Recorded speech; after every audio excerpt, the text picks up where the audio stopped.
GMC and Chevrolet have always shared a complicated relationship. Same parent company, same factories, and the same basic vehicles rolling off the assembly line. But they had two very different customer bases. Chevy buyers and GMC buyers really weren't the same type of people, and the folks loyal to each brand tended to take that loyalty seriously. So when Chevrolet launched the El Camino in 1959, it created a problem. Here was this low muscle car with a pickup truck bed out back, something genuinely unlike anything else on the road, and it was a Chevy. GMC customers who wanted one had exactly one option: swallow their pride and walk into a Chevy dealership. Now, Chevy discontinued the El Camino after 1960 and revived it in 1964, riding on the new Chevelle platform, and that was when it started selling in serious numbers. All through the mid to late 60s, while the muscle car era was in full swing, the El Camino kept on getting faster, more stylish, and more popular. All at the same time, while GMC had nothing to offer buyers sitting on its side of the fence. It took 7 long years, but in 1971, GMC finally responded with the Sprint, their own take on the muscle utility coupe. Now, whether it was worth the wait or not is another question entirely, and the answer might surprise you because these GMC badged El Caminos just so happen to be some of the rarest American iron of the period. As everybody probably knows, the El Camino was already a bit of an acquired taste. It was a little odd looking, yet it was as comfortable as it was on the worksite as the drag strip. It was a specific type of person that wanted an El Camino. But by 1971, it was well established and popular, selling tens of thousands of cars every year. That was the year that GMC finally jumped into the market with the rebadged version of the El Camino that they called the Sprint. Now, the Sprint was not a revolutionary car by any means. It was probably one of the most shameless rebadges in automotive history. Basically, all GMC did to turn the El Camino into the Sprint was change the badging on the car. Underneath, the same Chevelle chassis remained. The Sprint was offered with many of the same engine options as the El Camino, with motors from the 250 inline 6 all the way up to the 454 LS5 big block, which was a venerable bruiser with a 4.25-inch bore and 4-inch stroke. GMC decided to take away the turbojet nameplate that was associated with some of these bigger, more powerful Chevy motors and call them the Invaders. They were the same engines as in the Chevys though. The two main trim levels available for the Sprint were the Standard and the Custom, with an additional SP package available only on the Customs. The SP package was almost the same thing as the SS package on the Chevelle and or El Camino. Unfortunately though, that big block 454 was starting to have to deal with the emissions regulations of the early 70s. So while in 1970 that engine was good for 390 horsepower, by the time it got to the Sprint a year later,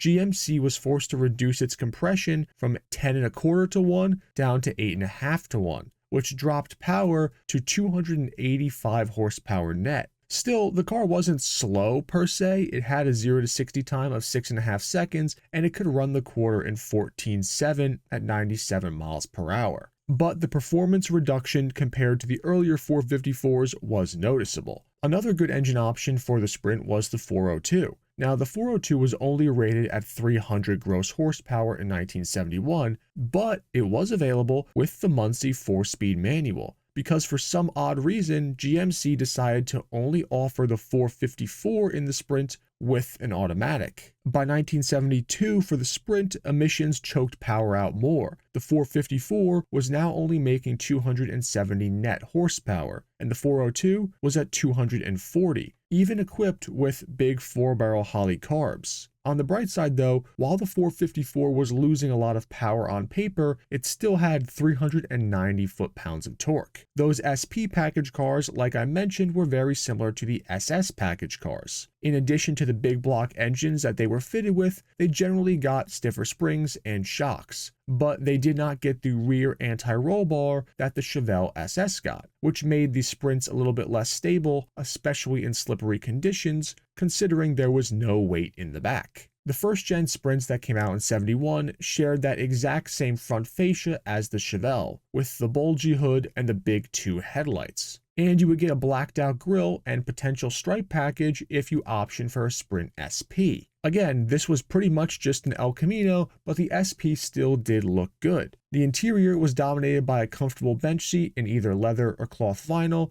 and an optional center console. The instrument cluster was dense and utilitarian with a variety of round gauges, but on the Sprint it was nothing to write home about. Standard options like air conditioning, cruise control, power windows, and power locks were also available if you wanted them. Now, the Sprint followed the Chevelle and the El Camino into a new generation in 1973. The standard, custom, and custom SP packages continued with the same distinctions as the first gen. The 454 was available in the Sprint until 1975, but after that the largest available engine was the 400. The second generation's exterior styling on the Sprint changed drastically, with the front end getting a 5-mile-per-hour bumper redesign, the individual headlights were replaced with double-stacked ones, and the sides of the cars also got some extra ridges, which was a direct contrast to the smooth sides of the first-gen GMC Sprints. The interior of the Sprint as it progressed remained similar except for the instrument cluster, which changed from round gauges to wide rectangular gauges that were common in the 70s as the world moved towards a more plush luxury vibe rather than performance. The Sprint would continue to be made through 1977, with only 3,000 to 7,000 cars being made each year. This was a far cry from El Camino sales, and most of these Sprints would end up being relatively tame standard models.